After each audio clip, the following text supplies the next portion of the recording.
En effaçant les femmes de plus de 50 ans des images, on prive les jeunes femmes de rôles modèles dans lesquels pouvoir se projeter et s'imaginer un avenir.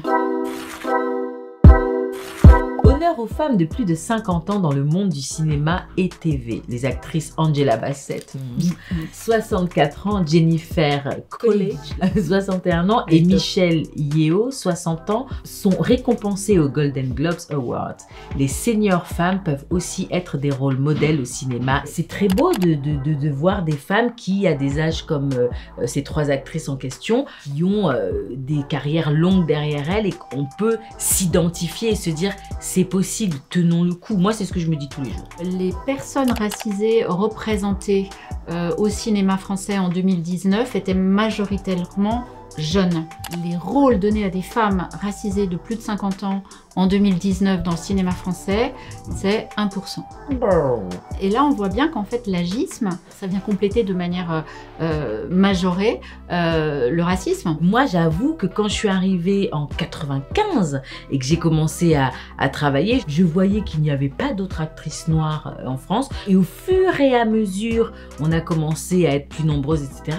Mais c'est vrai qu'on a la double, la triple, la quadruple peine. Et c'est un vrai marathon, c'est un vrai chemin. Je vois qu'il y a l'agisme, le sexisme, du racisme, etc. Et aussi quelque chose que je ne saurais définir, parce que souvent quand je passe des essais, on me dit oui mais tu fais pas femme noire. J'ai envie de dire mais c'est-à-dire qu'est-ce que ça veut dire? Au départ dans ma carrière j'ai joué les putes, les mamas, les infirmières, les babysitters. On me demande de jouer la racaille, mais pourquoi? Pas forcément, moi je veux bien jouer autre chose. Donc tu vois, tu t'es toujours pas assez ceci, ou alors des fois on me dit je suis trop foncée ou je suis trop claire pour le rôle et tout, waouh. Parler de sexualité d'une femme âgée au cinéma se fait beaucoup trop peu. Aurélie Saada porte un regard tendre sur le personnage de Rose, 78 ans, récemment veuve, qui décide de renouer avec sa féminité, son corps, sa sensualité. Fabian rayonne.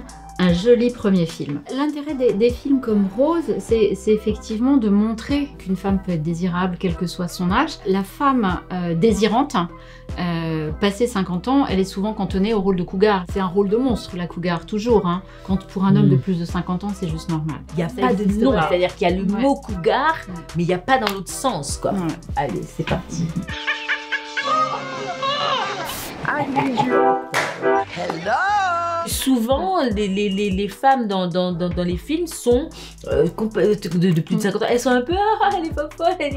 Ça me fait penser à une étude qui a été réalisée par Geneviève Cellier des années 30 à 2017. Voilà les rôles masculins donnés à des acteurs de plus de 50 ans en premier rôle. Cadre, père, retraité, paysan, gangster, surveillant, officier de police, commerçant, grand chambellan, calife, chirurgien, homme d'affaires, collectionneur, soldat, chef des armées, patron de boîte de nuit, constructeur de bateaux, patron de restaurant, moine, médecin, journaliste, entrepreneur de confection, professeur d'université, agent immobilier, professeur de collège, acteur. Et pour les rôles donnés à des comédiennes de plus de 50 ans dans un premier rôle, mère de famille, femme au foyer, épouse, fille, sœur, domestique, grand-mère, maîtresse, reine, professeur de collège. Il n'y a que 2 métiers dans cette liste. Ce sont que des rôles qui ont trait à la maternité en fait. En effaçant les femmes de plus de 50 ans des images, on prive les jeunes femmes de rôles modèles dans lesquels pouvoir se projeter et s'imaginer un avenir. 20 ans d'écart, c'est pile le bon âge. Les femmes ne sont pas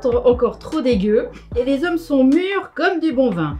Ravi que le cinéma mainstream continue d'opter pour des voies ultra modernes. En fait, dans la vraie vie, Joséphine avait 6 ans de plus que Napoléon.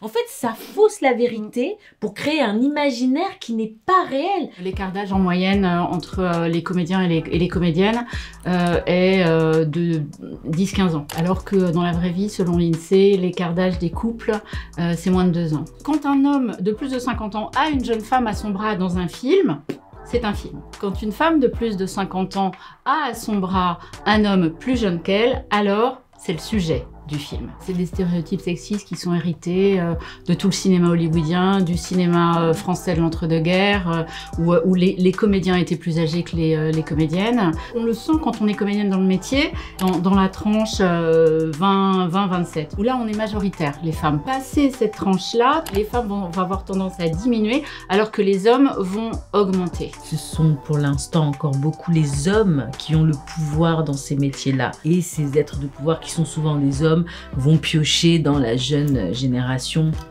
par délire de jouvence. Le Monde, ils ont appelé ça l'effet réalisateur. Quand le film était réalisé par l'acteur principal du film, alors la compagne qui l'accroche à son bras est encore plus jeune que les fameux 10 ans des corps. Le pic de la carrière des femmes était de 8 ans, durait 8 ans, quand celui des hommes dure 28 ans.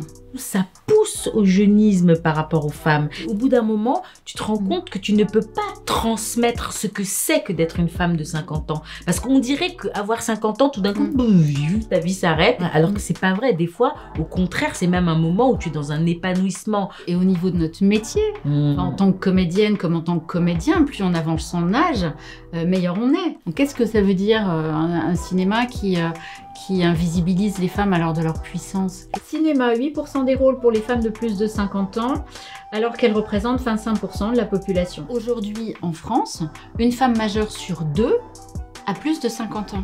On est un quart, grosso modo, de la population majeure totale. C'est les mêmes phénomènes sexistes à l'heure qui vont utiliser les comédiennes quand elles sont jeunes uniquement pour leur désirabilité, pour leur baisabilité, et qui, quand ces mêmes femmes vont passer la barrière fatidique des 50 ans, on va les foutre à la poubelle, on va les invisibiliser. Passé 50 ans, le salaire des comédiennes chutait de 8%, quand celui des comédiens de plus de 50 ans augmentait de 12%. Moi, je pense pas que Catherine Deneuve ait moins d'expérience qu'un acteur de son âge. Je pense pas que ce soit une envie de nous ostraciser, mais le fait d'être que entre hommes et de valider les choses entre hommes, ils ne se rendent pas compte de ce qu'ils font souvent.